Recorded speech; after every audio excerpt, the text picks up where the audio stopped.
Halloween, that time of year when we celebrate all things spooky, has surprisingly ancient roots. It's a festival that has evolved over centuries, blending traditions and beliefs from various cultures. Long before pumpkins and trick-or-treating, there was Samhain, a festival that marked a significant time in the ancient Celtic calendar. This Celtic festival, marking the end of summer and the harvest, is where our Halloween story begins. It was a time of transition, a moment when the light of summer gave way to the darkness of winter. Imagine, if you will, the ancient Britons, huddled around flickering fires. They gathered to honor their ancestors and to seek protection from the unknown forces that roamed the night. The air is crisp, leaves are falling, and there's a sense of unease. The natural world is in flux, and so too are the boundaries between the living and the dead. This is the time when the veil between our world and the other world is at its thinnest. It was believed that spirits and other supernatural beings could easily cross over into our realm. The Celts, who lived across Britain centuries ago, believed that on this night, the boundary between the living and the dead blurred. It was a night filled with both reverence and fear. It was a time when spirits could cross over, and when the Fey folk, those mischievous and sometimes malevolent creatures of folklore, roamed free. These beings were both feared and respected. Imagine their trepidation, their excitement, as they prepared for this night of mystery and magic. They believed that by participating in the rituals, they could influence the forces that governed their world. The festival of Samhain, held on the eve of the Celtic New Year, was a time to honor the dead, celebrate the harvest, and appease the supernatural. It was a pivotal moment in their calendar, a time of both endings and beginnings. Offerings were made, bonfires blazed, and costumes were donned, not for fun, but to ward off malevolent spirits. These practices were deeply rooted in their belief system and were essential for their survival. Can you feel the chill in the air? Sense the anticipation, the fear, the thrill? This was a night unlike any other, a night when the ordinary rules of the world no longer applied. This, my friends, is the primordial soup from which our modern Halloween emerged. Over time, these ancient traditions blended with other cultural practices, evolving into the Halloween we know and love today. Centuries have passed, and yet the echoes of Samhain still resonate in our modern Halloween celebrations. Think about it.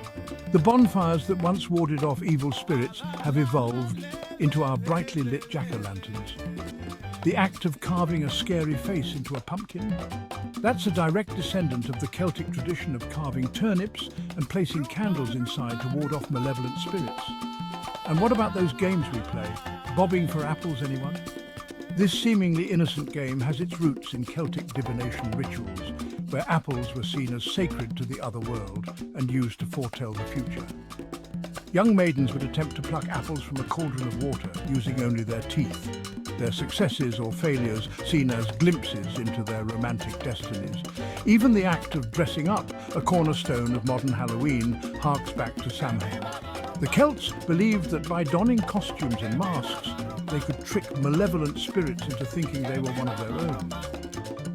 Can you imagine the sight of villagers, their faces hidden behind grotesque masks, roaming the firelit streets, seeking to blend in with the spirits they believed walked among them? A tapestry of terror spooky tales from the British Isles. The British Isles are a tapestry woven with threads of folklore and superstition, and Halloween is the perfect time for these tales to unfurl. From the misty moors to the ancient forests, every corner of this land holds a story waiting to be told. Gather round, dear listeners, and let me share with you stories that will send shivers down your spine and make you question the shadows at the edge of your vision.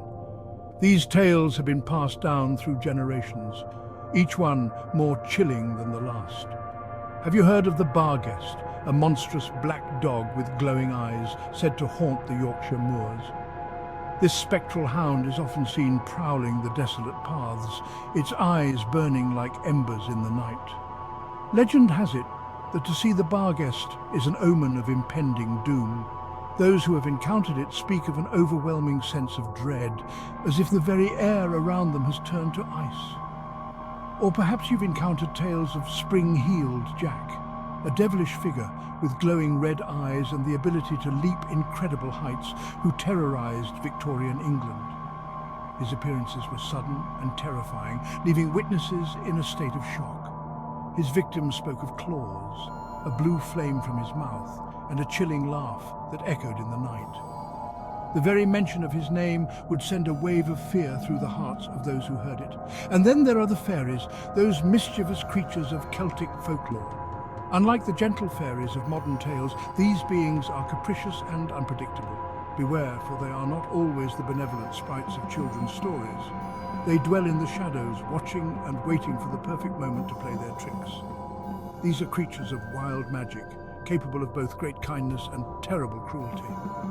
Their dual nature makes them both fascinating and frightening, as you never know which side you will encounter.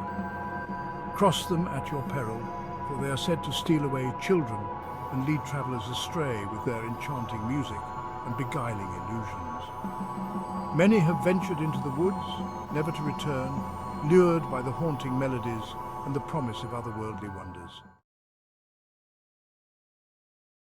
The cauldron bubbles on witchcraft and superstition. Halloween, with its association with the supernatural, has long been intertwined with tales of witchcraft and sorcery.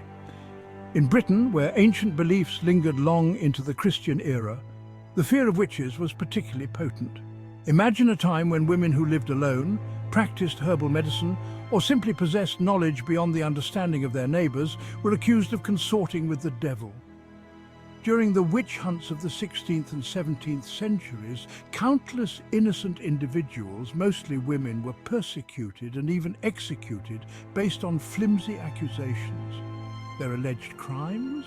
Anything from causing illness or misfortune to simply owning a black cat. The fear of witches was so pervasive that it seeped into every aspect of life, from everyday superstitions to legal proceedings. Even today, the image of the witch with her cauldron, broomstick and pointy hat remains a potent symbol of Halloween. But it's important to remember the tragic history behind this figure, a history of persecution and fear. The cauldron, once a symbol of nourishment and healing, became associated with brewing deadly potions. The broomstick, a simple household tool, transformed into a vehicle for flight and mischief. Trick or treat, a modern take on ancient traditions. The tradition of trick-or-treating, so central to modern Halloween, has its roots in a fascinating blend of ancient customs and medieval practices. Some historians believe it evolved from the practice of souling, where poor people would go door to door on All Souls' Day, offering prayers for the dead in exchange for food. Imagine a group of children, their faces painted or hidden behind masks, going from house to house, singing songs and reciting verses in exchange for treats. This practice, known as guising, was popular in parts of Britain and Ireland and is seen as a direct ancestor of our modern trick-or-treating. The treats given out weren't always sweets. Sometimes they were coins, apples, or even small gifts. Over time, the tradition evolved, and the focus shifted from praying for the dead to simply having fun and getting treats.